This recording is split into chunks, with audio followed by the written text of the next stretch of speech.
So a lot of people don't believe that Bunkai and Kata have that much relation to actual sparring or fighting or like altercations. But as someone who's been doing karate my entire life, Kata and sparring, the application and the movements, I see it. And here's how I see it.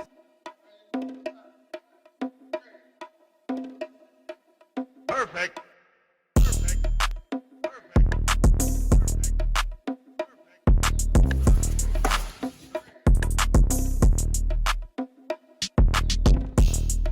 If you practice any type of martial art, you've probably heard about karate and its katas, and you have your opinion on whether or not it works or is applicable outside of traditional karate practice. Literally, since I was 3 years old, I've done karate with kata and sparring. So today, that's exactly what we're going to talk about. My experience with kata and sparring and how you can take traditional stuff and interlink it into sparring. But first, we have to wear the... I have to make sure I'm wearing the right clothes, you know what I mean? That doesn't seem to be a problem anymore. So the first thing we're gonna do, this is the stupidest transition I've ever done. But today we're gonna talk about different ways I've used and noticed that my kata has affected my sparring. I'm not just gonna talk you through it. I'm gonna pull old sparring footage from pre-quarantine or with different people and collabs and kind of show you the idea of different types of bunkai that I actually use. Okay, so the first one's super simple, an outside block.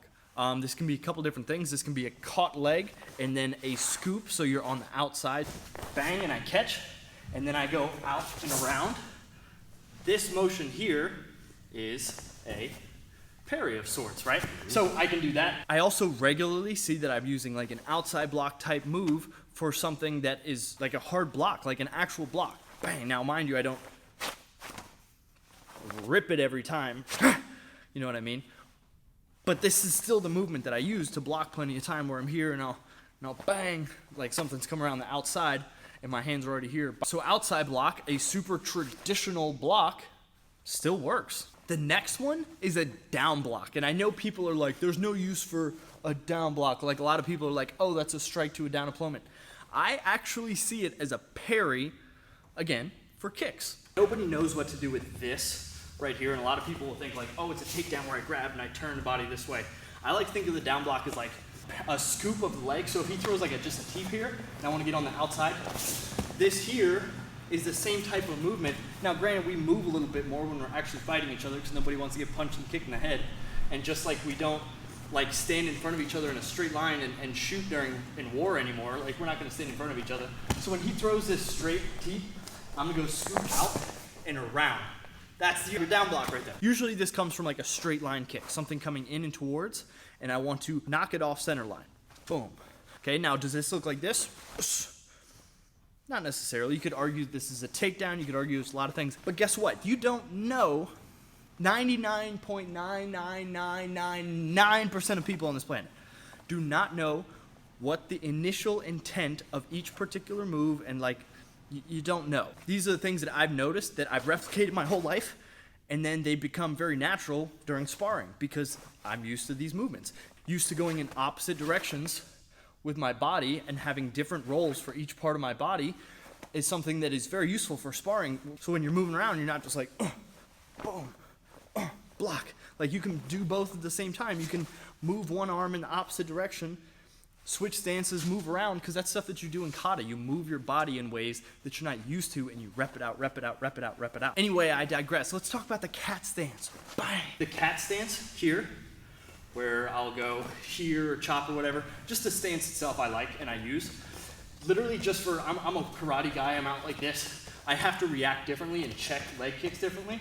So as he's throwing any leg kick, there's plenty of time where I'll be here and putting my weight on my back leg and turning the knee in or out is a cat stance, and it's a check. It's keeping me from getting my muscles blasted, okay? Very similar to a pull counter in a lot of ways, where you load up this back leg, but since I've started doing Muay Thai, I've noticed that it's very similar to checking a leg kick. You put your weight on this back leg, you let this leg come up, and then you can touch it with the knee.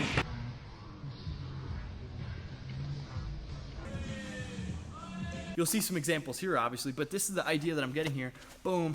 There's plenty of times where I'm not fast enough to check a leg kick. There's plenty of times where I want to load this back leg, not put myself in a bad position, but also move this front knee around freely, which is perfect for that cat stance. Boom. All right, now let's talk about the inside block.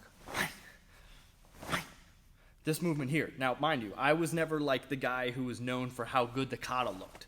My katas are always super ugly. I like to think of katas as like language as it should be spoken to like slang. My English does not sound like my English professor wanted it to sound when I was in 11th grade. But you know what I'm saying. Like, it's still the same, but it's different. Like, it's very obviously different and sloppier. This inside block I use is like a parry. Something coming across, maybe it's like literally just a cross, boom, whatever it is, boom. Turning this body, and forcing it across, boom. Not like a hard block from something coming over here, although sometimes, you know what, I will.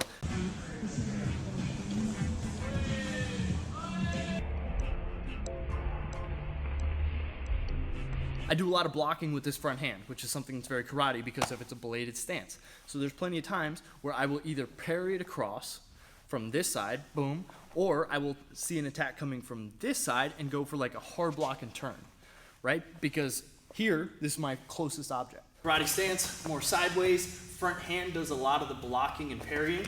So as he comes in, let's just say a jab, boom. That is an inside block, literally just an easy parry. Boom. Or it can be a hard block from an outside. If he throws something over here and I'm a little more square like this, I can go bang and just touch it. So it can be a parry inside or a hardish block, hard-ish inside. Let's talk about turning angles. When I'm at a certain point in Gekesai 1, after I did my last 3 outside blocks, I turn and then attack. That ability to turn, keep your body in a balanced position, and then also orient, I guess. That ability to take steps backwards and then change the feet and body positioning while maintaining balance is super important for sparring. And after you rep it out to, like, there's certain things I think people who take karate don't understand that they do on a regular basis. The ability to move and see different things while also keeping the balance that the deep stances make you keep is super important.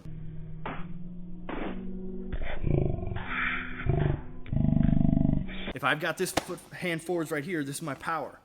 If you move this way and I switch like this, now this is my backhand, this is my power. Like, having that change.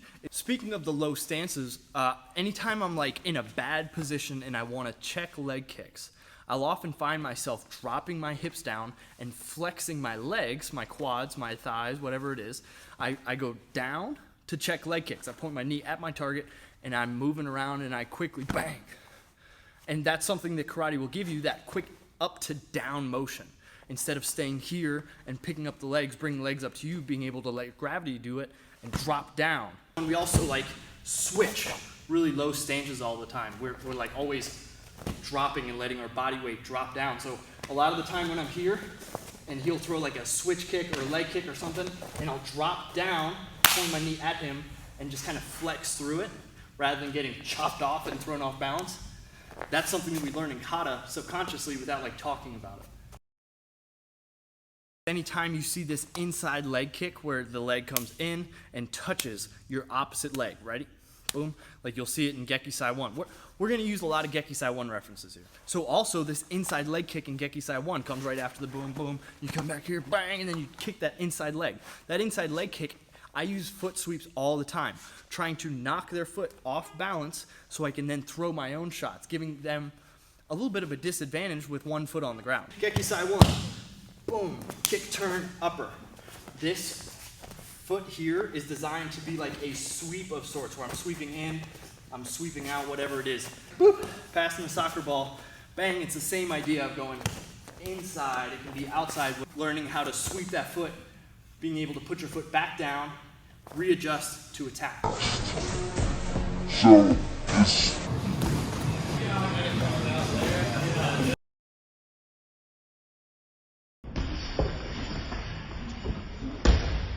with one foot on the ground. Yo, what are you honking at, dog? I will mess you up. Yeah. This is my mic impersonation. You want to see it? This is my mic. Ready? So look. Tell me Mike doesn't do that. Ready? So here's the thing. Anyway, You might not ever master a punch. So in Gekesai 1, we start off with an outside block and then 3 straight punches. And usually this signifies like hitting to either the ribs on one side, the solar plexus, or the ribs the other. Like you have those 3 options. I like to think of them more as the ability to move forwards and attack. Now, granted, it's a little bit slower pace, but everything in Kata is slower pace. 3 punches here, boom, and then I go bang, bang, bang. That looks just like a Karate Wonder Boy blitz, doesn't it? As I come here and I go boom, boom, boom. We're just learning how to move forwards and also punch without losing composure.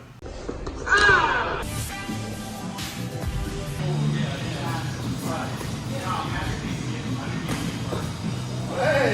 What's really cool is working on this ability to go bang, bang, bang. And people say this all the time, how moving forwards and striking is one of the hardest things for people to learn. So what happens is when we make you do kata, we're subconsciously making you do these things that are repeatable that you will have later on. I think a lot of people just forgot that or don't understand that. And I know, what happens is when people are asked to explain things, people often over-explain. People will be like, oh yeah, well this outside block, I grabbed them by the hair and I twisted their neck and then they died. Like, no, you could just pop. Like that's easy to do. If you see a big strike coming, pop. It's not the end of the world for you to just be like, yeah, no. But what happens is people are like, oh, that's not enough explanation. Like, or like, I want to really impress people or give them a good reason to want to do kata. Anyway, I digress. 1, 2, 3, being able to move forwards, bop, bop, bop. Whether it's the same side or opposite, boom, boom, boom. Being able to walk people down is a part of kata. We do our 3 outside blocks on the way back. We talked about that before, and then I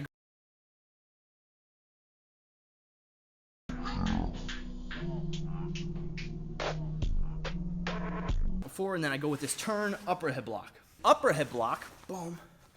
You see it used all the time. Now it can be used in like a clinch where I'm clinching up with you here. So an upper head block is where we go like this.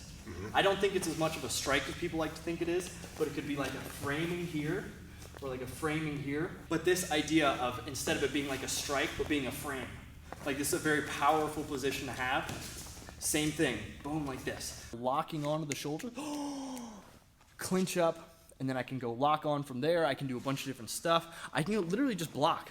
Like I can't tell you how many times I circle around and I just keep these hands up because I don't want anything coming over top of my shoulders, especially when you spar with guys who kick a lot. A lot of those roundhouse kicks as you're moving offline, you keep this here and you're usually a little bit safer. But that being said, you can use it for like a boom. You can use it as a clinch. A lot of people like to say that they hit with the back side of this hand here. Bang. Sure, it's an option, especially if I'm in and I'm jammed. Bang, and I want to get something going real quick. Boom. Bang.